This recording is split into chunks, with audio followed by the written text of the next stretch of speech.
Good morning everyone. Mayroon na naman akong drama. I'll just gonna speak Tagalog. This video. Sana makarelate ang iba dyan na mga ginagamit yung mga property. Ito ay sa may-ari ng mga property. Sana makarelate kayo sa sasabihin ko. At sana mayroon kayong matutunan sa sasabihin ko. Kayo na mayroon mga property dyan o ako. Kapag mayroon tumira sa property ninyo na hindi nagpaalam, wala kayong pinag-usapan, at wala kayong pinirmahan, tapos bigla na lang siya ay tumira dyan sa pamamahay mo, sa property mo, pagkatapos ay siya pa yung matapang, siya yung naninigaw, siya yung naghahamon, siya yung matapang sumagot sa'yo, napabalang. Iyan ay pwede ninyo kasuhan siya dahil trespassing siya. Number 1, hindi siya nagpaalam sa'yo o kaya sa akin. Number 2, katulad ng sabi ko, wala tayong pinag-usapan.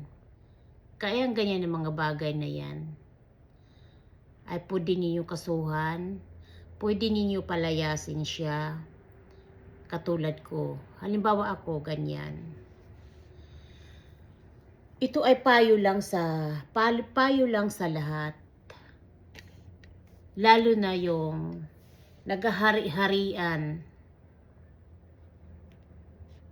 sa pamamahay mo o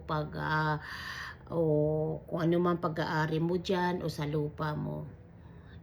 Pwede mong kasuhan yan, pwede kong kasuhan yan, pwede kong tawagan ng barangay yan, pwede kong ipadulpo yan.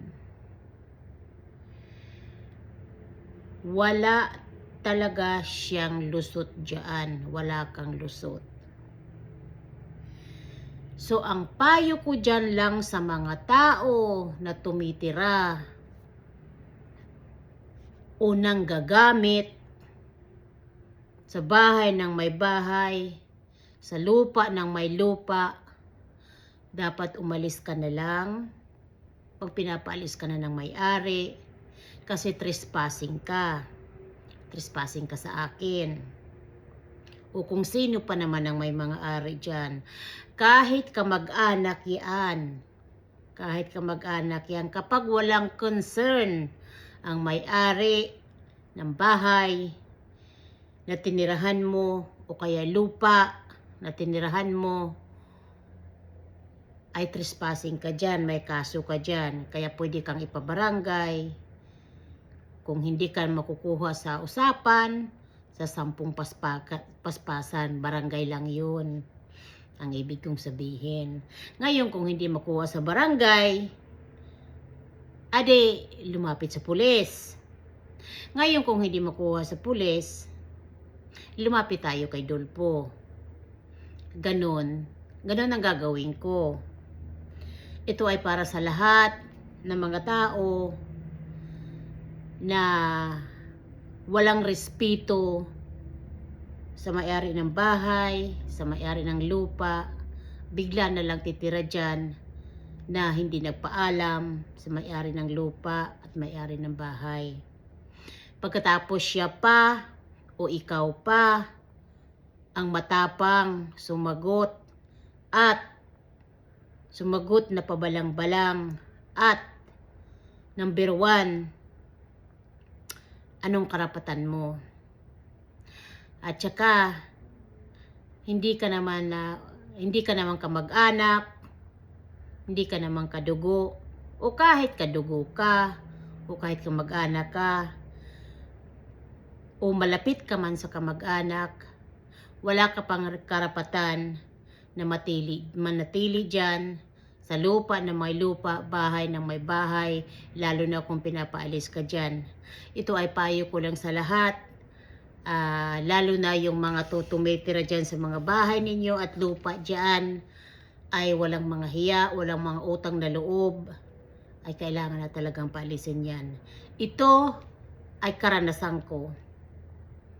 Karanasan ko to na sinasabi ko. Maraming salamat, paki-share naman itong videos ko. Maraming salamat.